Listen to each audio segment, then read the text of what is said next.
Well, I couldn't really say one thing to anybody, but anybody who's hurting, and I know the way that hurt is, I would tell them, don't think this is a commercial. You're getting it straight from the horse's mouth.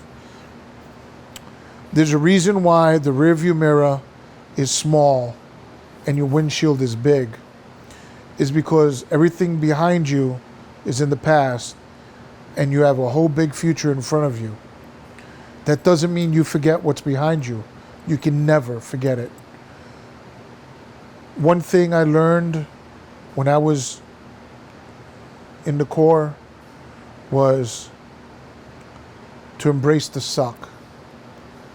And that the only good day you had and the only easy day you had was yesterday. Today's a battle.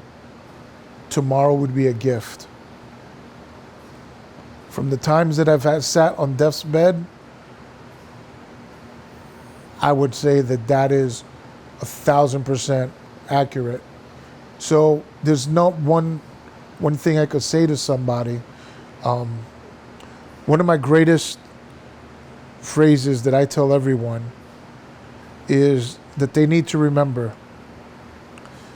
They need to be able to get up in the morning, look in that mirror, look at that person in the mirror, know that person's strengths, know that person's weaknesses. They need to be righteous with that person in the mirror, because if they're not going to be righteous with anybody. They can't lie, steal, cheat. They can't do anything that would shorten who they are and make them less of a person. They need to atone and man up for anything that they've done wrong. And most importantly, they need to look in the mirror and realize that they owe nothing to the living, but they don't owe everything to the dead. A lot of people say they don't understand that. But in essence, if you think about it, to those that are walking around us that are living, you don't owe them respect. You don't owe them honor. You don't owe them integrity. But you do owe honor, integrity, and respect to every vet, every first responder, every explorer, every person that helped create this nation, this country, this community into what it is. Our forefathers is who we need to respect.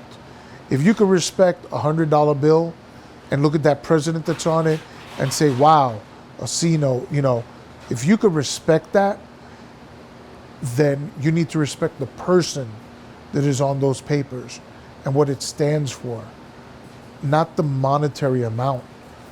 The money is not what you respect. You need to respect the institution and the people. So you need to be true to yourself before you can be true to anything or anyone else. And you need to carry yourself in a way to where you don't bring any shame and you don't bring any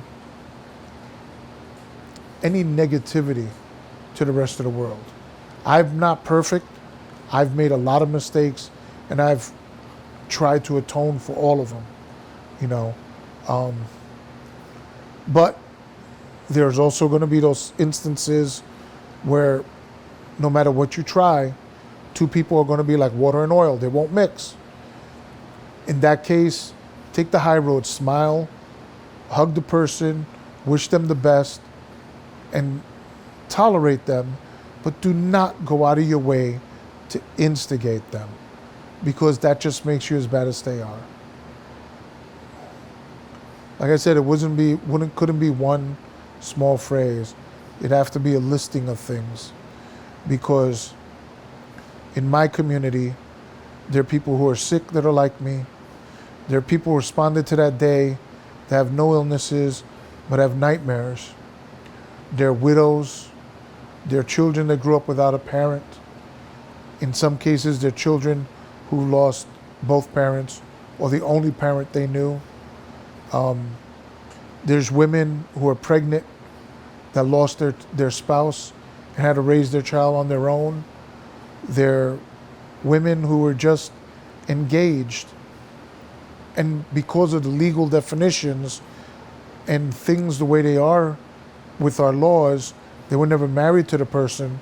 So all the honors and everything else goes to the family, and the fiance is put to the side. You know, there are a lot of different feelings, a lot of different hurt. The best thing I can do is quote, like I said earlier, a very, very patriotic and great American, John Field. And John has this great saying, it's not my story, meaning him. It's not the John Field story. It's not the Rosey Velez story. It's not the Robert Cruz story. You know, there were hundreds, thousands of us there working. Every one of us has a story, but it's not any one person's story to tell. It is our story collectively. And it wasn't just those that were there. It's the children's, the widows, those left behind that people don't think about.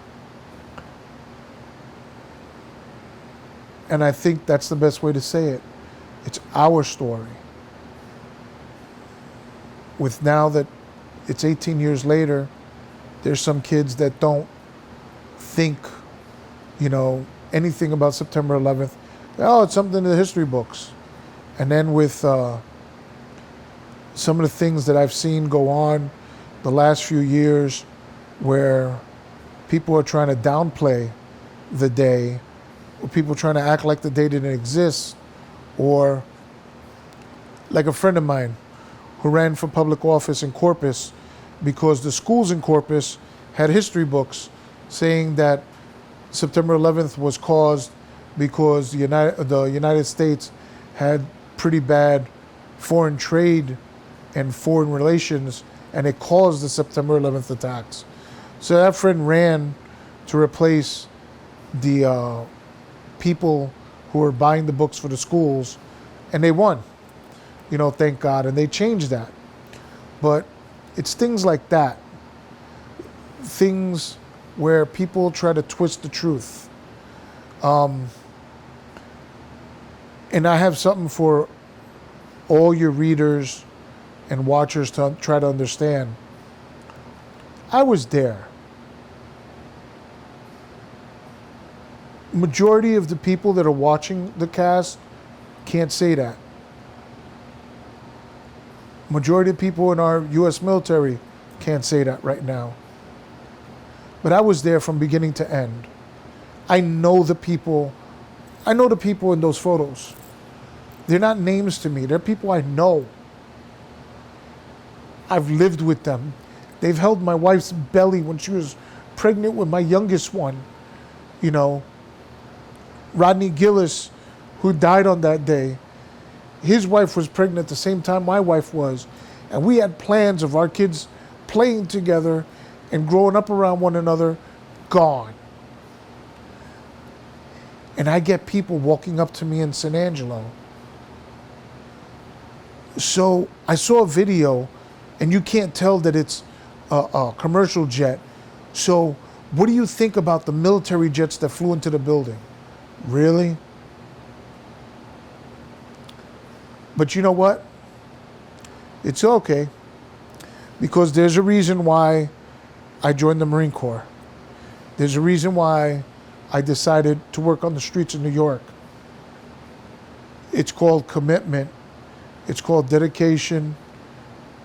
And it's called basically, you know, respecting my forefathers. Doing a job that you could be proud of and taking care of people. And with that, you have to accept what is unacceptable. The same way my uncle and other people a couple of years older than me went through with Vietnam, when people spit in their faces and called them baby killers. When I was in Marine Corps back in the 80s, it was still being done, you know. And now it's unfortunately coming back again. You know, we have no authority, and we have no right just because we turned around and said, here's a blank check from my life account. I'm going to put on a uniform and a badge, and I'm going to go out there, and I'm willing to pay with my life to make you safe. That doesn't give you an authority or an authoritative, decree to tell people they can't say what they feel. You want to think that military planes flew into the building?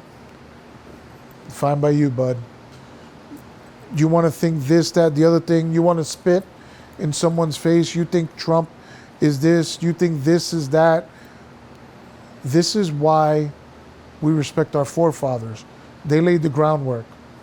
And it's up to this generation and each and every one of us to pay it forward.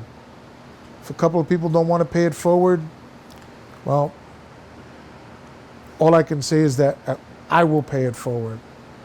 It may not be on their behalf, but I will make sure that I'm true to myself.